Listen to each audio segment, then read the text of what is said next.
Hello बच्चों, जो tense की सीरीज चल रही है आज हम प्रेजेंट भी हम पढ़ चुके हैं पूरा। Present indefinite, present continuous, present perfect, present perfect continuous, ऐसे past indefinite, past continuous, past perfect और पास्ट परफेक्ट। आज हम फ्यूचर इंडेफिनिट पढ़ेंगे।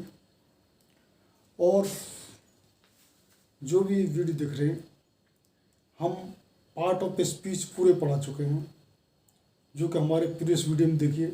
सिंपल तरीके से कैसे सेंटेंस बनाते हैं वो देखिए।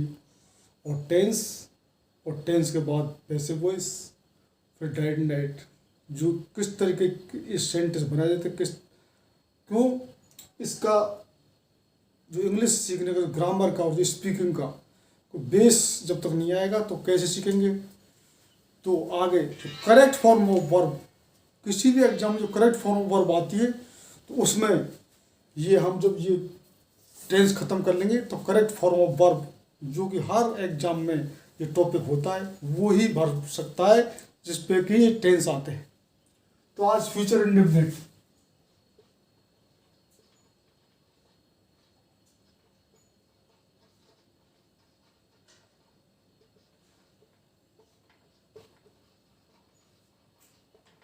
फ्यूचर इंडेफिनिटेंस, इसमें क्या है, प्रेजेंट अभी के जो काम हो रहा है और जो पास्ट में पिछला जो बीत चुका वो। अब इसमें हम कोई भविष्य की कोई भी योजना बताएंगे, हम कहीं जाएंगे, हम ये करेंगे वो करेंगे, तो ये जो फ्यूचर होता है तो इसमें कुछ फ्यूचर के जो कि adverbs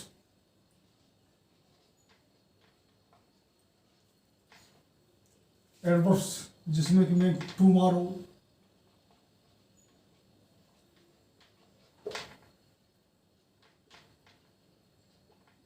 next week, next month, next year, ये सब जो कि एडवर्ब का स्पेशल प्रयोग होता है। आगे जो भी वर्ष में हम करें तो क्या है, फर्स्ट जो अफर्मेटिव सेंटेंस, सिंपल सेंटेंस बोलते हैं, डिक्लेरेटिव सेंटेंस बोलते हैं, अफर्मेटिव सेंटेंस।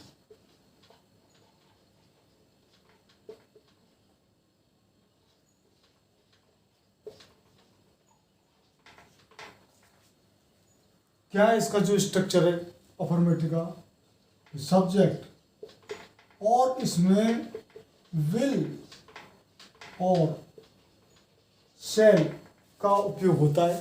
जो विल शैल हमने जो बताई कि जो हमारी हेल्पिंग वर्ब होती है वो टू बी और जो कि वाज वर और टू हैव और इसके रूप में होती है, जिसमें जरम are was were has had, और जो डिड डू की फॉर्म, हैव की फॉर्म, बी की फॉर्म।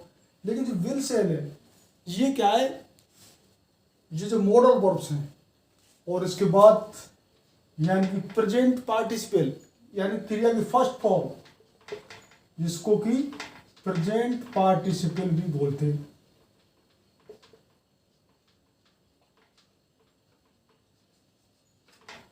और फिर ऑब्जेक्ट और उसके बाद अदर वर्ड, जो को हो अदर वर्ड, या हम एडवर्ब से भी बोल सकते हैं, कुछ भी हो सकते हैं अदर वर्ब, जो टाइम वगैरह जो कुछ देते हैं वो लास्ट में इसको लिखते हैं।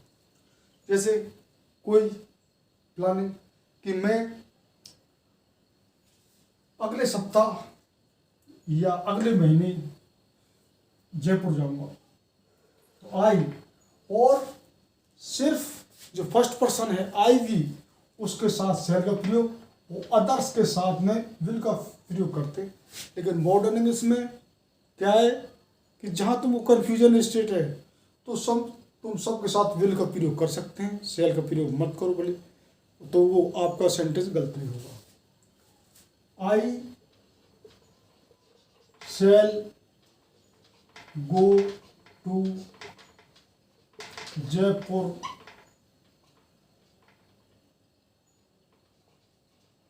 नेक्स्ट मंथ कर लो।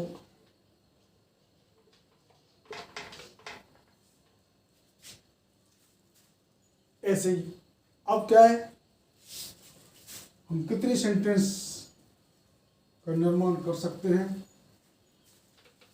अब हम इसका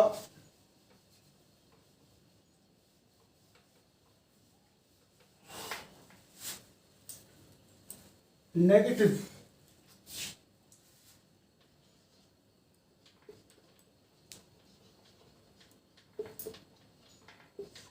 सेंटेंस कैसे बनते हैं। तो उसका जो स्ट्रक्चर है, सब्जेक्ट और विल और सेल, और इसके बाद मॉडल वर्ब का नोट लगा दो, और V1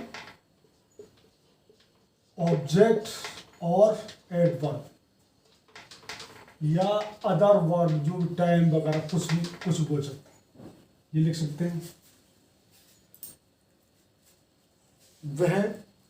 वह कल स्कूल नहीं जाएगा। ही के लिए विल लगा करेंगे उपयोग। He will not go to school tomorrow. ये आपका नेगेटिव सेंटेंस का चुना। इसी प्रकार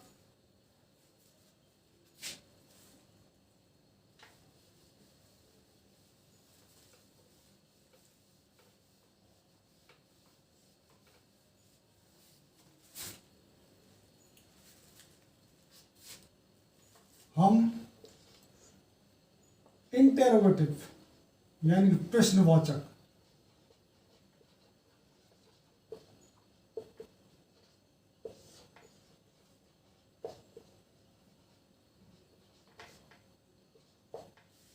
इनका कैसे निर्माण करेंगे।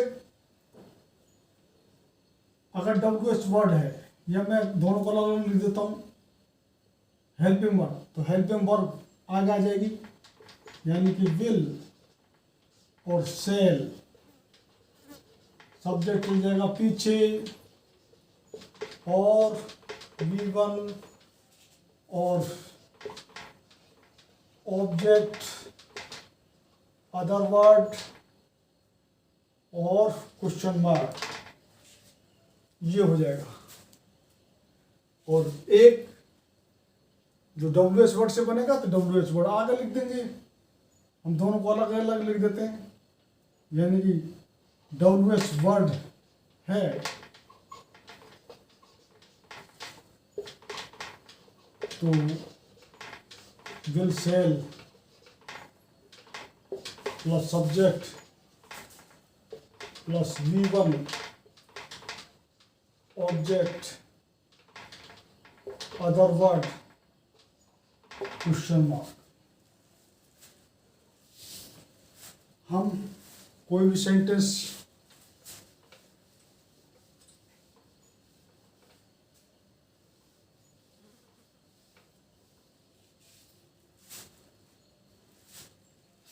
तुम यह किताब कब पढ़ोगे, कब, तो ये जो कि WH वर्ड से बनेगा, तो यानी कि when.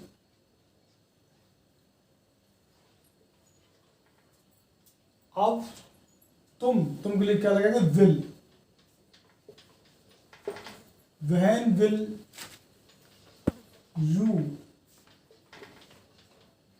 Read this book, question mark. वह कल कहाँ जाएगा, कहाँ, यानी ये फिर WH वर्ड से बनेगा। वेयर, वह के लिए फिर विल का यूज करेंगे। वेयर विल ही गो, वह कल कहाँ जाएगा। इसमें ना कोई अदर वर्ड है, और इसमें टुमारो,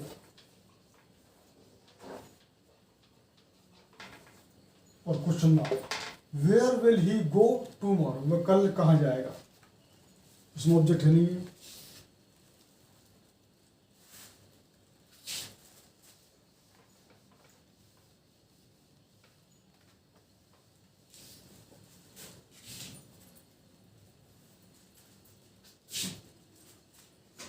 अब एक कदम हेल्पिंग वर्ब से जो बनते हैं, क्या तुम यह काम कल तक समाप्त कर लोगे?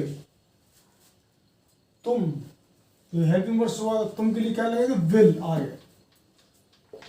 विल यू ऑफ सब्जेक्ट हो गया, खत्म करना, कंप्लीट कर सकते, finish. Will you finish this work till tomorrow? ये हो गया। ये हेल्पिंग वर्ड से, WH वर्ड से हमने ये सेंटेंस बना दी। हम जीरो लेवल से एडवांस लेवल तक सभी ग्रामर और स्पीकिंग भी बताएंगे। जब तुम ग्रामर सीख जाओगे तो स्पीकिंग कैसे होती है, डेली 2-4 सेंटेंस सीखिए कि स्पीकिंग भी आ जाएगी। 2-4 सेंटेंस लिखिए, फिर स्पीकिंग की प्रैक्टिस हो जाएगी। तो और अब जो सेंटेंस यानी कि प्रश्नवाचक भी है और नकारात्मक भी है, यानी कि नेगेटिव और इंट्रोगेटिव, यानी कि नकारात्मक भी और प्रश्नवाचक भी है। तो उसका फॉर्मूला हम क्या करेंगे? सब्जेक्ट के बाद नोट लगा दें, यानी कि विल, शैल और subject plus note plus V1 plus object plus other word question mark. और इसमें लिख देता हूँ मैं, अगर WH वर्ड भी है तो इसमें यहाँ लगा देंगे।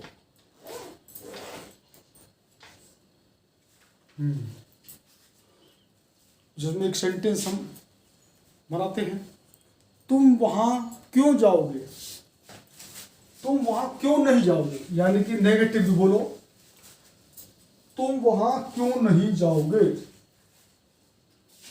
तुम वहां क्यों नहीं जाओगे, यानी WH वर्ड से बन रहा है। वाई, तुम के लिए विल का प्रयोग करेंगे। Why will you not go there? तुम वहां क्यों नहीं जाओगे? ये NI सेंटेंस नेगेटिव होगा और क्वेश्चन मार्क होगा।